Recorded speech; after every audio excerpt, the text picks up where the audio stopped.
Hi friends, welcome to വിറ്റേഴ്സ് media. അപ്പം നമ്മൾ പുതിയൊരു വീഡിയോ ആയിട്ടാണ് വന്നിരിക്കുന്നത്. അതായത് ബസൂക്ക സിനിമ, മമ്മൂക്കാൻ്റെ ബസൂക്ക സിനിമ ഇറങ്ങിയിട്ടുണ്ട്. അപ്പോൾ അതിൻ്റെ മൈ ഒപ്പീനിയൻ സിനിമ കണ്ടു. ഒരു ഡിഫറൻറ്റ് അപ്രോച്ചാണ്. മലയാള സിനിമയിൽ നമ്മൾ കണ്ടിട്ടുള്ളതിൽ നിന്നും വ്യത്യസ്തമായിട്ടുള്ളൊരു തീമാണ് സിനിമയിൽ കൊണ്ടുവന്നിട്ടുള്ളത്. അത് പറയുന്നത് കൊണ്ട് സ്പോയിലർ ആകുമെന്ന് അറിയില്ല. ഒരു ഗെയിമിൻ്റെ തീം വെച്ചിട്ടാണ് കഥാസന്ദർഭം അങ്ങനെയൊക്കെയാണ് മുന്നോട്ട് പോകുന്നത്. സ്ക്രിപ്റ്റൊക്കെ ആ രീതിയിലാണ് പോകുന്നത്. ത്രൂ ഔട്ട് ഒരു ഗെയിം കളിക്കുന്ന രീതിയിലാണ് സിനിമ ഡിസൈൻ ചെയ്തിരിക്കുന്നത്.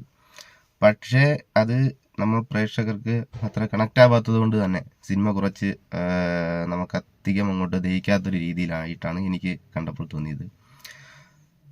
ഫസ്റ്റ് ഹാഫ് ഏകദേശമൊക്കെ കുഴപ്പമില്ല എന്നുള്ള രീതി നമുക്ക് ഫീൽ ചെയ്യിക്കുമെങ്കിലും അതൊന്നും മേക്കപ്പ് ചെയ്തെടുക്കുന്നതിന് സെക്കൻഡ് ഹാഫിന് സാധിച്ചിട്ടില്ല എന്നുള്ളത് തന്നെയാണ് എൻ്റെ ഒരു ഒപ്പീനിയൻ. സോ സിനിമ കുറച്ച് ലാഗും കാര്യങ്ങളുമായിട്ടാണ് മുന്നോട്ട് പോകുന്നത്. ഇപ്പോൾ ഗെയിമിൻ്റെ ഇടയ്ക്ക് വരുന്ന പരസ്യങ്ങൾ പോലെ, ചില ആടുകൾ പോലെ ചില സീൻസുകൾ കുത്തി നിറച്ചുകൊണ്ട് ആ ഒരു ഫ്ലോയെ ഒഴിവാക്കിയെന്ന് എനിക്ക് തോന്നി. അത് ശരിയാണോ എന്ന് അറിയത്തില്ല.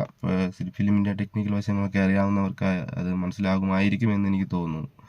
അതായത് നമ്മളൊരു ഗെയിം തീമിൽ ഇറങ്ങുന്ന ഒരു സിനിമ അതേ രീതിയിൽ തന്നെ മുന്നോട്ട് പോയിരുന്നെങ്കിൽ കുറച്ചും കൂടി ബെറ്ററായിരിക്കാമായിരുന്നു എന്ന് എനിക്ക് തോന്നിയിട്ടുണ്ട്. അപ്പം നായകൻ്റെ സ്വഭാവ സവിശേഷങ്ങൾ കാണിക്കുന്നതിന് വേണ്ടി ചില അൺവാണ്ടഡ് സീൻസ് വന്നിട്ടുണ്ട്. അപ്പം നമ്മളെ ചിന്തയെ ചിലപ്പോൾ ഡൈവേർട്ട് ചെയ്ത് വിടാനായിരിക്കും അങ്ങനെ ഒരു സീൻസ് കൊണ്ട് വന്നിട്ടുള്ളതെന്നാണ് എനിക്ക് തോന്നുന്നത്. എന്തായാലും എവിടെയോ എന്തോ ഒരു പാവപ്പെട്ട സിനിമയ്ക്ക് സംഭവിച്ചിട്ടുണ്ട്. എഡിറ്റിങ്ങിലൊക്കെ എന്തോ ഒരു പ്രശ്നമുള്ളതായിട്ട് തോന്നി. കുറച്ചും കൂടെയൊക്കെ വെട്ടിച്ചുരുക്കാമായിരുന്നു എന്ന് എനിക്ക് മൊത്തത്തിൽ ഒന്ന് ആലോചിച്ചപ്പോൾ തോന്നിയതാണ്. മ്യൂസിക് ഗംഭീരമായിരുന്നു. സിനിമയുടെ ബാക്ക്ഗ്രൗണ്ട് സ്കോർ സൂപ്പർ ആക്കിയിട്ടുണ്ട്. സിനിമയ്ക്ക് നല്ലൊരു എനർജി ത്രൂ ഔട്ട് മ്യൂസിക് തരുന്നുണ്ട്.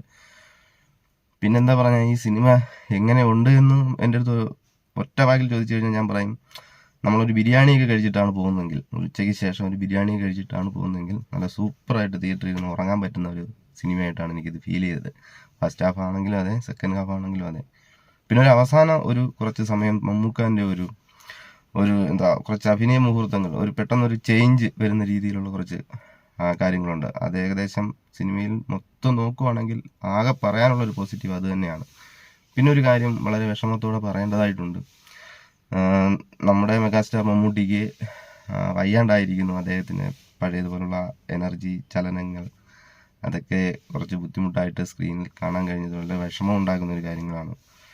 സോ അത് ഇപ്പം ഡയറക്ടേഴ്സ് ആ രീതിയിൽ നല്ല രീതിയിൽ മേക്ക് ചെയ്തെടുക്കുവാണെങ്കിൽ ആ ഒരു കുറവ് ഒഴിവാക്കാം എന്നാണ് എനിക്ക് എൻ്റെ ഒരു അഭിപ്രായം. ഫോർ എക്സാമ്പിൾ, നമ്മുടെ സൂപ്പർ സ്റ്റാർ രജനീകാന്തിനെയൊക്കെ വെച്ചിട്ട് അവർ ചെയ്യുന്ന രീതി ഉണ്ടല്ലോ, അപ്പം ജയിലറിലൊക്കെ ചെയ്യുന്ന രീതി ഉണ്ടല്ലോ, അതേപോലെ ഇത് കൊണ്ടുവന്നു കഴിഞ്ഞാൽ നമുക്ക് ഇനിയും അദ്ദേഹത്തിൻ്റെ സിനിമകൾ കാണാമെന്ന് എനിക്ക് തോന്നുന്നു.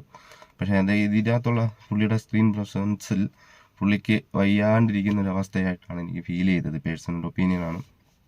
അപ്പോൾ സോ അതൊക്കെ മേക്കപ്പ് ചെയ്ത് നെക്സ്റ്റ് ഒരു നല്ലൊരു പടമായിട്ട് മമ്മൂക്കയ്ക്ക് വരാൻ സാധിക്കട്ടെ. അതുപോലെ തന്നെ മറ്റൊരു സിനിമയുടെ ഒരു റിവ്യൂമായിട്ട് നമുക്ക് വീണ്ടും കാണാം. അതുവരേക്കും ബൈ.